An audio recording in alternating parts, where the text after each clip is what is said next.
Oh, that's pretty cool.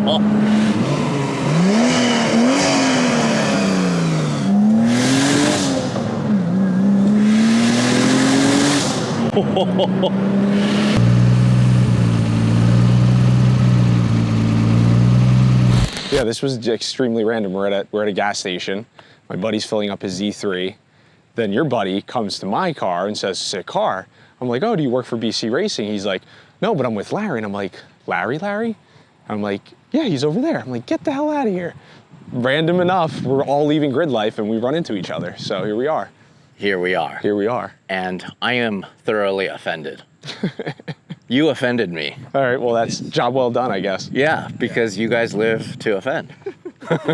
Yeah, play on words, you know. Yeah. Obviously, no major offense, but, you know, we're trying to inspire the next generation to modify their cars how they want. This is beautiful. Yeah. I absolutely love this so much. We don't really get to see these because these actually never came to the US, right? That's right. Yeah, they all had to be imported, correct. Yep. So this originally was imported from Germany to Canada, Canada to California. I bought it off someone in California. Yeah. So what's the year? So it's an 89, 325, so it has an M20 turboed, so it has some power to it. Oh, you already gave away the surprise. Oh, I'm sorry. Yeah, I already went a little too far in. It's okay. But it started life as just a regular 3 Series wagon, right. And it was already manual. It was already manual. Yep, everything imported was manual. It was pretty well, I would say, kind of restored base for me.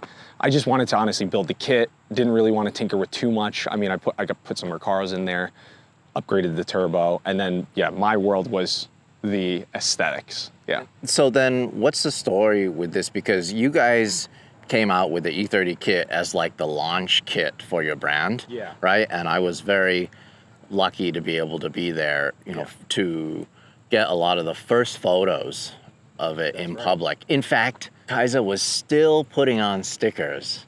That is like, right. And I think you helped. 2 before I started shooting. Yeah. And I did help. Yeah. That's So right. I You helped put a triangle. I helped build the first LTO That's history right there. car. But then after all these years later, you guys have sold many of these kits and you've come out with some other kits for other vehicles, correct, including FDRX7. That is right. So the FDRX7 is probably the more exclusive one of it. We're doing 25 kits, 5 of which will only be carbon. A little bit more than half already sold, which is nice. We're just keeping that very exclusive. No more will be made after 25. But yeah, like you said, in 2018, when we shot the coupe, the E30, that was kind of version 1. Version 2, we widened it a bit. And then I had the genius idea of getting a touring. I have 2 kids. So I honestly thought it would fit a little bit easier than we imagined, but it was quite an amount of work to actually make it work, make it functional, doors open. So yeah, here it is. You guys don't have a sedan kit. We don't. So technically, the front end on the coupes are interchangeable. They're universal between sedans and coupes. So this whole front end will fit a coupe. The issue is the side skirt, the door card, the rear quarter. That is much different. So sedans and tourings, they taper in about an inch. So you have to account for that. It's a little bit longer as well. So when you put the coupe kit, the coupe kit fits to about here. So you have to extend it to the door, extend it further back and widen it. On top of that, you have to make a dog leg as well. This is crazy. Yeah, so you have to make the whole dog leg in here to actually do it the right way. This is insane. Look at this design. So there was no way to bring the door out or the mechanism out? Listen, you definitely could. That's a significant amount of work for the locks, relocating the locks and everything to make it proper. I was gonna do door poppers, but I think it's still functional. Listen, you could do it. It's kind of a cool little feature, in my opinion, of the car, you know? Yeah. And it gives it dimension. Honestly, if you were to close that off, in my opinion, it would just look like a coupe. I want it to look like a sedan still, right? It's interesting because this design element definitely adds to it. I mean, because if this was a true race car, it probably would just be closed off and it would be one piece. 100%. Because what's the point of having the door open in the back anyways? Yeah. And we could do that. If someone literally wanted to build a race car, it's very easy to not include that, you know? So we could easily shave the inside and then fill it in so it is flat. But then the design element keeps going to the fuel filler as well. So eventually we are going to make something that does close this off just to get a little bit cleaner of a look.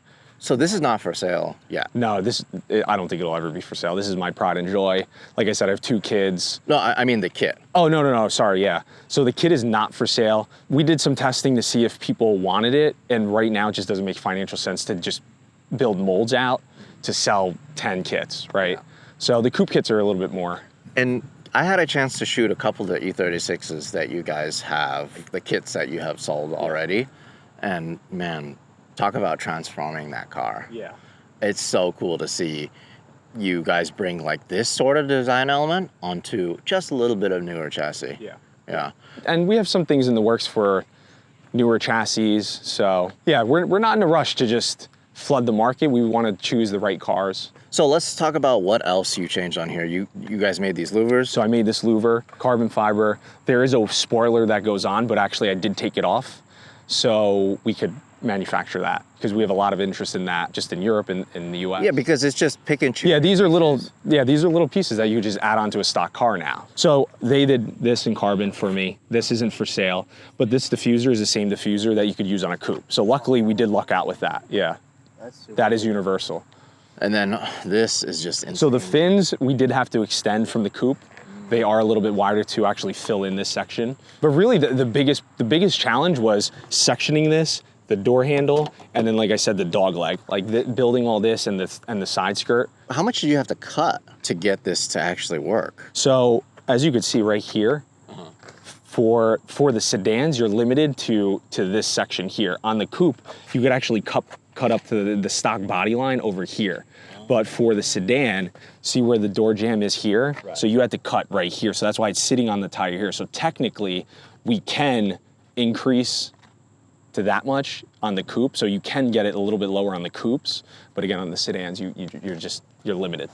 And then the side skirt? Side skirt, again, it's pretty much the coupe up to here, but then it would start flaring out. So we would have to section it and then bring it out to match.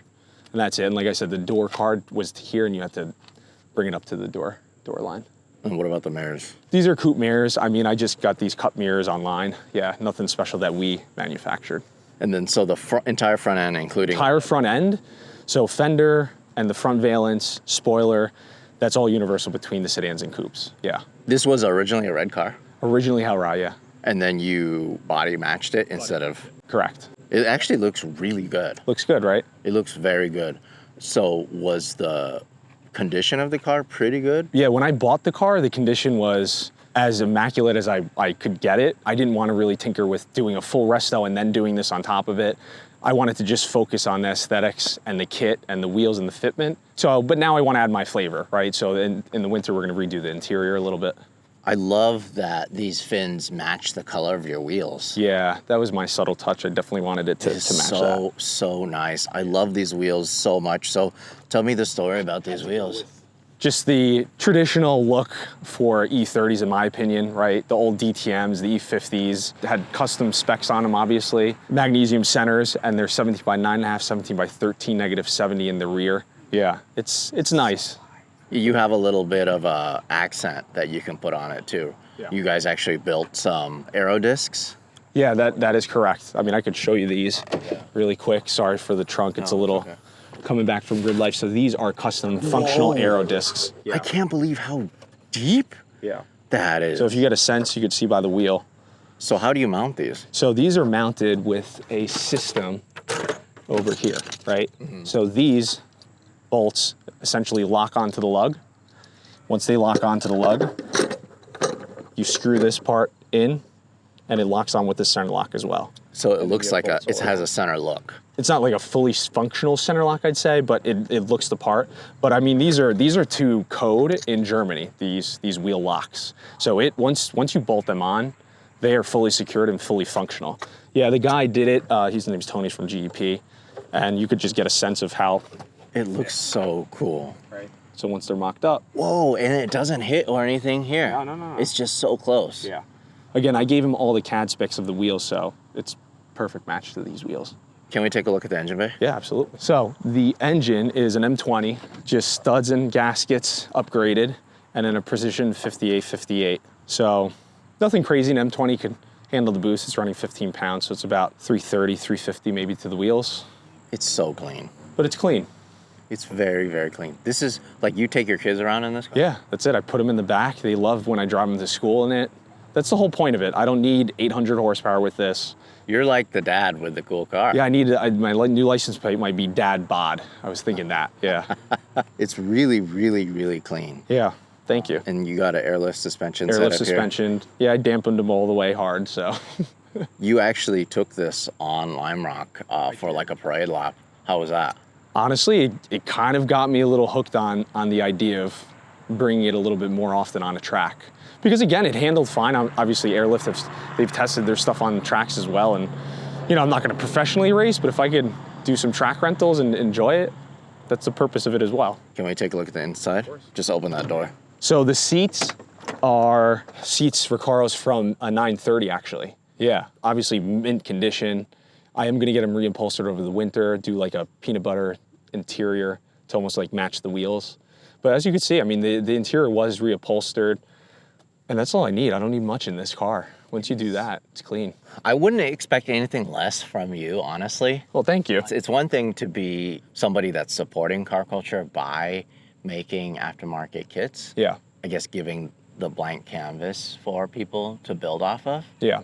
And it's another thing to have your own version of it that nobody else can have. Yeah. I think that's pretty cool. Well, that's what makes this build especially special. Yeah, and why I don't think I'll ever sell this car. Again, it's just, it ties in my family into the world that I love.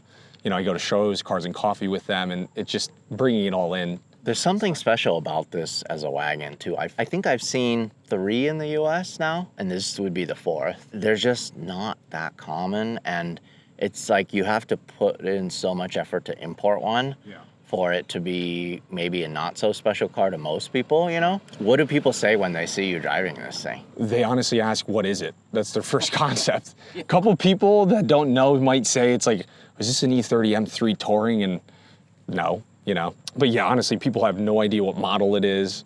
They obviously have never seen it. It's kind of a similar reaction to you.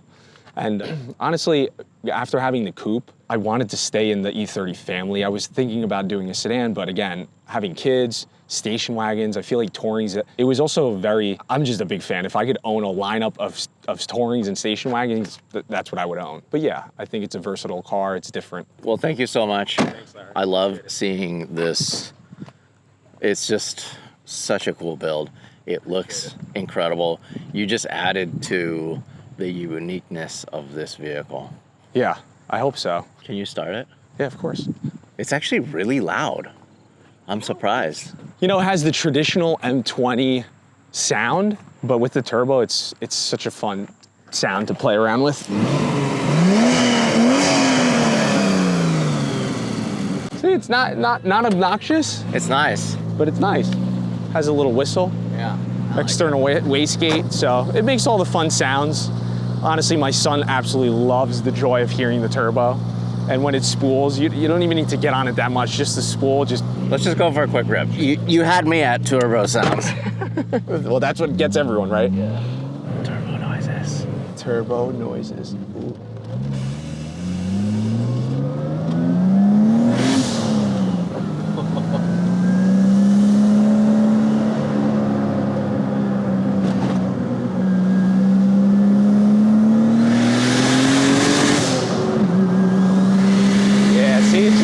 Car. Oh, that's pretty cool. That sound is great. It's just nice, you know? Not crazy powerful, but enough with the sound. This is all you need. That's all you need. So then this is stock transmission? Stock transmission. And you didn't open the motor at all? No, I mean, we just did head gasket, some studs. That's all you need for this. Yeah.